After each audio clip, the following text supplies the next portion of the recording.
राधे कृष्ण गोपाला भज राधे कृष्ण गोपाला भजो राधे कृष्ण गोपाला भज राधे कृष्ण गोपाला। जय श्री राधे। जय श्री। 4 प्रकार की वाणी होती है। हम लोग जो बोलते हैं मुंह से, ये इसकी बड़ी भीतर गहरी जड़ें हैं। 4 प्रकार की वाणी होती है। सबसे पहली वाणी होती है परा वाणी, नीचे से चलती है। उसके बाद पश्यंती, उसके बाद मध्यमा और बैखरी। ये जो मुंह से बोलते हैं इसको बैखरी वाणी कहते हैं। ये सबसे आखिरी है। इसके पहले ये वाणी यहां रहती है, मध्यमा छाती में। सबसे पहले मूलाधार चक्र से चलती है नीचे,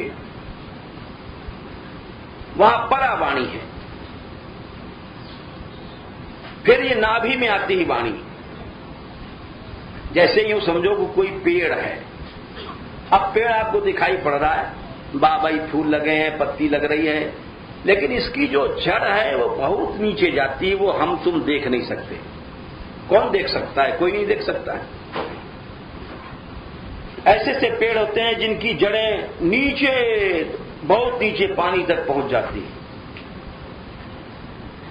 वैसे हम लोग जो बोलते हैं मुंह से, इसकी जड़ बहुत नीचे है।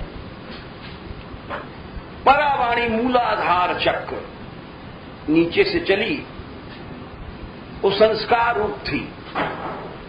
हमको भी पता नहीं हम क्या बोलने वाले हैं।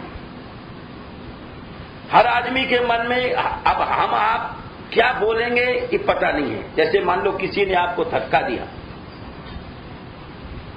और अचानक धक्का दिया, जोर से आपको लगा और आपने कहा सुसर, देखा है ना। अब वो जो सुसर शब्द था गाली का, या और भी जो कुछ गाली दे, हम तो सुसर ही कह रहे हैं, ज्यादा में जाने क्या निकलता है। तो वो सब संस्कार रूप से भीतर छिपे थे। ये पता नहीं था कि हमको ऐसा बोलना पड़ेगा। छिपे रहते हैं भीतर। वहां से जब चलता है शब्द, तो यहां नाभि पर आकर के पश्यंती बनता है। पश्यंती वाणी। पश्यंती माने कि अब हमारे समझ में आया कि हमको गाली देना है। नीचे हम कुछ पता नहीं था, परावाणी कोई नहीं जानता है क्या बोलना है। यहां पश्यंती पर पता पड़ा कि अब हम इसको गाली दें, मां की दें, बहन की दें, जैसे गुस्से में होता है, या प्रेम की गाली दें।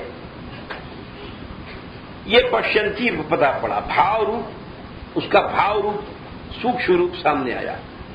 मध्यमा में वो सूक्ष्म भाव स्थूल बनने लग गया, आधा पतला आधा मोटा, यहां छाती में आकर के। और मुंह पर स्थूल रूप मुंह से निकल गया, जो कुछ कहना था वो मुंह से निकल गया। तो 4 वाणी वहीं। इसीलिए मनुष्य को बात संभल के बोलनी चाहिए। हम किसी से कहते हैं दुष्ट, तो दुष्ट यहां से ही नहीं कह रहे हैं, उसकी लकीर यहां तक बन जाती है, हमको तुमको दिखाई नहीं पड़ता।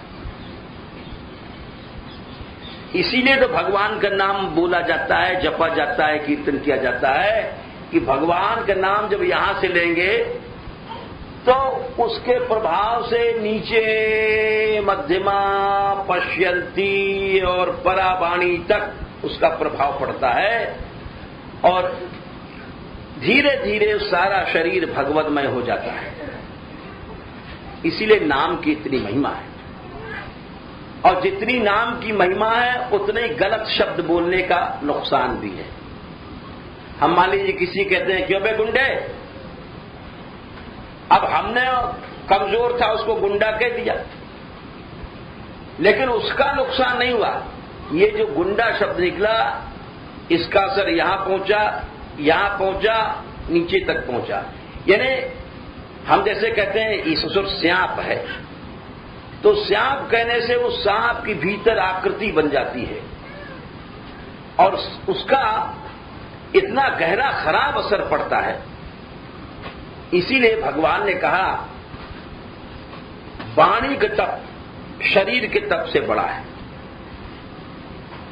कोई शरीर से तपस्या करता है, हजारों वर्ष तपस्या करता है,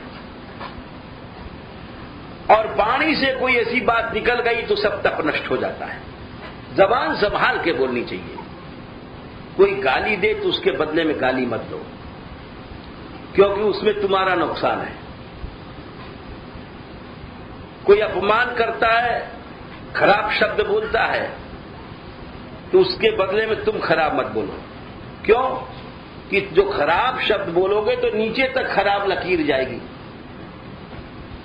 और खराब लकीर जाकर के तुम्हारे तप को नष्ट किया, और तुम चुप रहे तो तुम्हारे भीतर खराबी नहीं आई और वो भी बच जाएगा। तुम एक कहोगे तो वो दो कहेगा, और दो कहेगा, तुम चार कहोगे, तुम चार कहोगे, आठ कहेगा, फिर लट बजेगा, फिर ये फरसा चलेगा।